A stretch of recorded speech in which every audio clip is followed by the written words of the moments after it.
Hello guys, welcome to Gusto News on Gusto TV Africa. My name is Emma, and on today's news we have Burna Boy and we have Rema.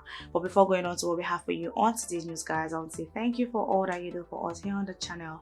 We see all of it and we really do appreciate you. And if you're coming across this channel for the very first time, please do not forget to subscribe, and also do not forget to click on the post notification bell so as to know when we drop new content and also when we drop new videos for you.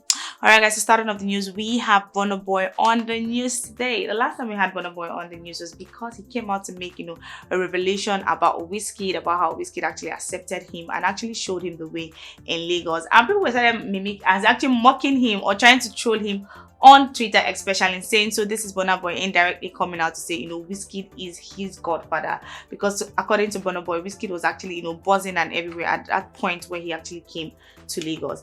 And also the fact that he said he's going to be, dropping teasers every midnight till on the 8th when he's going to be releasing his Love Damini album. And the fact that he also made a very shocking revelation that has got a lot of people talking, and this has got to do with the song Last Last, talking about the fact that Tony Braxton gets to take 60% of the earnings from Last Last, because of sampling. Man, and people are like, okay, even if you actually sampled her beats or sampled whatever, 60% is a whole lot of money. So Burna Boy and his management and his team would just be left with 40%, like 40%. But the reason why we have Burna Boy on the news today is Burna Boy has come out to talk about the reason why he does not like being addressed as an Afrobeat artist. And this is not the first time Burna Boy is coming to talk about the fact that, see, he does Afrofusion, right? He said, you guys should actually refer to me as an Afrofusion artist, not an Afrobeat artist. So in an interview, he actually came out to say, okay, this is the reason. He feels he's different. He wants to do something different. He feels his song is actually different from the everyday kind of song we hear.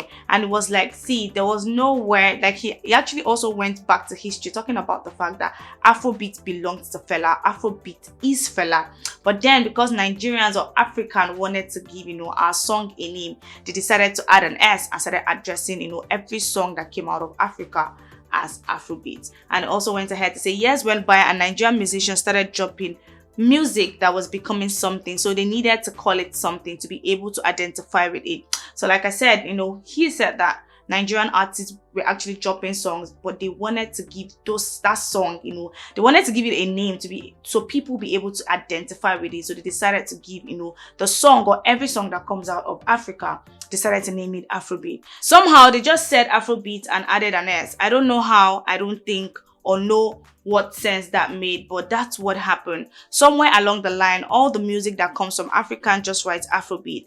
We have high life, juju music, Fuji music, South African Kaweto music, Amapiano, Afropop. We have all type of genres in Africa. To be really sincere, for you to just call everything Afrobeat is kind of a disservice to the artist. For me, when I started the Afrofusion thing, I was like, my music was not the same with anything that was out. It was like everybody else kind of sounded the same way.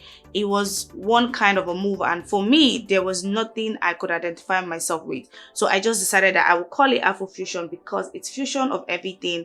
The Africanness is the thing that covers it all. So it's actually coming out to say, for you to just call every song that comes out of Africa or out of Nigeria Afrobeat is actually kind of disrespectful to the artist. He also went ahead to mention that we have different type of song. We have high life, we have juju music, we have Fuji music, we have South Africa Kaweto music, we have Amapiano, we have Afropop. And so it was like, for him, his kind of song was different. It was different from every other thing that he was seeing out there. That's why he decided to just come out and say, you know what, just call me Afrofusion, because he has a touch of all of these other genres of music that he actually mentioned.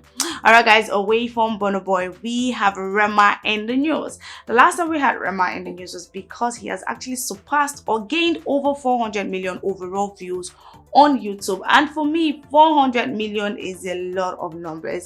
But the reason why we have Rema on the news today is because Rema came on Twitter to post about his song Ginger Me, and he used the heartbreak emoji. And people are like, okay, what's actually happening to Rema? Remember that people have been asking Rema if he's actually dating Arasta or if there's something actually going on with Arasta. And all of a sudden, Rema comes out to post this, and people are like, okay, maybe Rema don't actually, chop breakfast last. All right, so this user says, person where they ginger don't go plant ginger for their own house. So this was when someone asked, okay, Rema, what happened? Why are you actually using the heartbreak emoji? And someone had to respond saying this. Then this user says, breakfast served. These are actually assumptions. We are like, okay, maybe Rema is actually, heartbroken.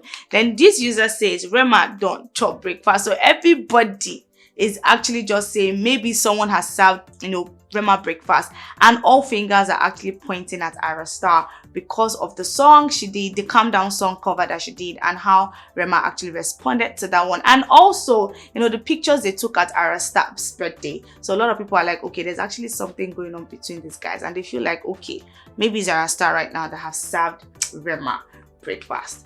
All right, guys, so this user says Ginger Me wasn't in Rave and Rose's album. Tell us why. Yes, this user is actually coming out to say, why was Ginger Me not on that particular album? This is a question he has thrown at Rema. But then there's been no response from Rema to ask why Ginger Me was not in the Raves and Roses album. All right, guys, so yes, for Rema, I'll be rounding up the news for today. Tell us what you think about the news in the comment section, and we'll be in the comment section responding to some of your comments, if not all. We'll see all that you do for us here on the channel, and we really do appreciate you. Bye for now.